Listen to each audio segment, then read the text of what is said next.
வணக்கம். நீங்கள் எல்லாரும் எப்படி இருக்கீங்க? ஸோ இன்றைக்கி நம்ம வந்து ஒரு ரொம்ப இன்ட்ரெஸ்டிங்கான டாப்பிக்கை பற்றி பேச போகிறோம்.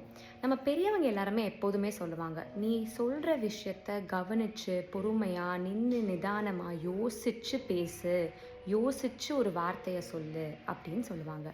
யூஸ்வலாக இங்கிலீஷ்லேயும் இதுக்கு என்ன சொல்லுவாங்கன்னா, words have life and energy அப்படின்னு சொல்லுவாங்க.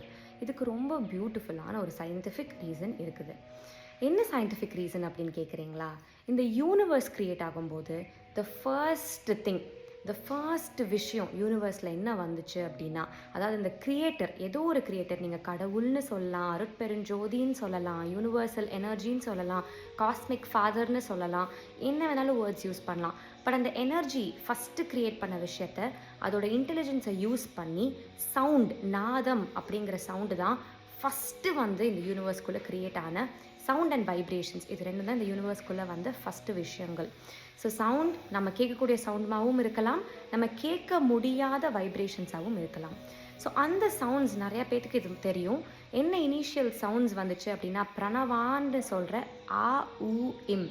ஆ உ இம் தான் சோர்ஸ் ஆஃப் க்ரியேஷனில் கேட்கப்பட்ட சவுண்ட் அப்படின்னு சொல்லுவாங்க. ஸோ இந்த சவுண்ட் அப்போ என்ன அப்படின்னா, அந்த ஞானத்தோட, அந்த யூனிவர்சல் காஸ்மிக் எனர்ஜியோட ஒரு பரிமாணம் தான் இந்த சவுண்ட். ஸோ லிட்ரலி அந்த சவுண்ட் வந்து யூனிவர்சல் காஸ்மிக் எனர்ஜி தான். இப்போ நம்ம பேசுகிற பாஷைகள், லாங்குவேஜஸ் எல்லாம் வந்து எங்கேருந்து உருவாக்கப்பட்டது அப்படின்னு பார்த்தீங்க அப்படின்னா, இந்த சவுண்ட்ஸான ஆ உ இம் இதெல்லாம் பேஸ் பண்ணி தான் உலகத்தில் இருக்கிற எல்லா பாஷைகளும் உருவாக்கப்பட்டிருக்கிறது. ஸோ லிட்ரலி நம்ம இந்த யூனிவர்சல் காஸ்மிக் எனர்ஜியை வேறு வேறு லாங்குவேஜ்லேயும் வேறு வேறு வார்த்தைகளாகவும் பேசிகிட்டு இருக்கோம். ஸோ அந்த சவுண்டோட நம்ம உணர்வையும் சேர்த்து சொன்னால் ஒரு கரெக்டான வைப்ரேஷன்லேயும் கரெக்டான ஃப்ரீக்குவென்சிலையும் அது மந்திரமாகுது. ஸோ ஃபார் எக்ஸாம்பிள், ஓம் நம ஷி வா ய, ஏன் அவ்வளோ அதுக்கு பவர் இருக்குன்னா, அதெல்லாமே வந்து காஸ்மிக் வேர்ட்ஸ். அந்த காஸ்மிக் வேர்ட்ஸ் நம்ம உணர்வோடு சொல்லும்போது அது மந்திரமாகுது. மந்திரம் ஆச்சு அப்படின்னா, நீங்கள் என்னென்னலாம் வேணும்னு நினைக்கிறீங்களோ அந்த மந்திரத்தை சொல்லிட்டு நீங்கள் நினச்சிங்கன்னா உங்களுக்கு கண்டிப்பாக கிடைக்கும் அப்படிங்கிறது உங்களுக்கு தெரியும். அப்போது நம்ம ஒவ்வொரு வார்த்தையுமே உணர்வோடு சொல்லும்போது ஒவ்வொரு வார்த்தையும் மந்திரம் ஆகுது. அப்போ நம்ம பேசுகிற ஒவ்வொரு வார்த்தைக்கும் லைஃப் இருக்கா இல்லையா? அல்டிமேட்லி அந்த காஸ்மிக் வேர்ட்ஸை உணர்வோடு நீங்கள் சொல்லும்போது நீங்கள் காடையே, ஒவ்வொரு வார்த்தை நீங்கள் உச்சரிக்கிறதும் கடவுளுக்கு சமானம். ஸோ அந்த மாதிரி ப்ரெஷியஸான வேர்ட்ஸை நம்ம உணர்ந்து மட்டும் சொன்னோன்னா நம்ம லைஃப்பில் வேணும்னு நினைக்கிற எல்லா விஷயமும் நம்மளுக்கு கிடைக்கும். ஃபார் எக்ஸாம்பிள், நீங்கள் தேங்க்யூ அப்படின்னு சொல்லிட்டு கிளம்பிடலாம். தேங்க்யூ ஸோ மச் அப்படின்னு மனசுலேருந்து சொல்லலாம். இது ரெண்டுக்குமே வந்து ரொம்ப பெரிய டிஃப்ரென்ஸ். அதை கேட்குறவங்க கூட நீங்கள் தேங்க்யூ ஸோ மச்னு சொன்னீங்கன்னா சிரிப்பாங்க. அதே மாதிரி வாழ்க வளமுடன் அப்படி சொல்லிடலாம்.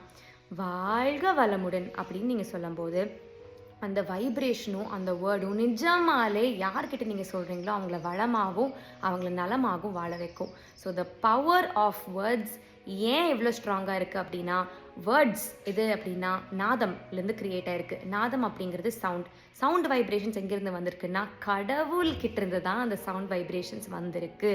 It can be any form of கடவுள், whatever you believe in, but that universe has first created this பியூட்டிஃபுல்லான விஷயம் கால்ட் நாதம், விச் இஸ் சவுண்ட். அந்த சவுண்டு மூலமாக தான் நம்ம இன்றைக்கி பேசுகிற எல்லா லாங்குவேஜஸும் வடிவமைக்கப்பட்டிருக்குது.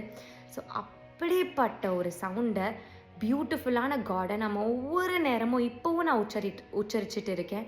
ஸோ அந்த மாதிரி ஒரு சவுண்ட், அந்த மாதிரி ஒரு காடை நம்ம டெய்லி உச்சரிக்கும் போது அந்த உணர்தலோடு உச்சரிச்சுட்டு எது சொல்லலாம் எது சொல்ல வேண்டாம், நம்ம வாயிலிருந்து வர ஒவ்வொரு வார்த்தையுமே வாழ்த்துற மாதிரி பாசிட்டிவாக இருந்துச்சுன்னா இந்த யூனிவர்ஸ்க்கு அது நிறையா குட் செய்யும். அண்ட் இந்த சேம் வே உங்களுக்கு வாழ்க்கையில் என்னென்ன வேணும்னு நினைக்கிறீங்களோ உணர்ந்து சொல்லுங்கள். நான் அறிவாளி ஆகணும், நான் இதை கண்டிப்பாக செய்வேன் அப்படின்னு நீங்கள் ஒரு வார்த்தையை உணர்தலோடு சொல்ல அது 100% உங்கள் லைஃப்பில் நடக்கிறத நீங்கள் பார்ப்பீங்க.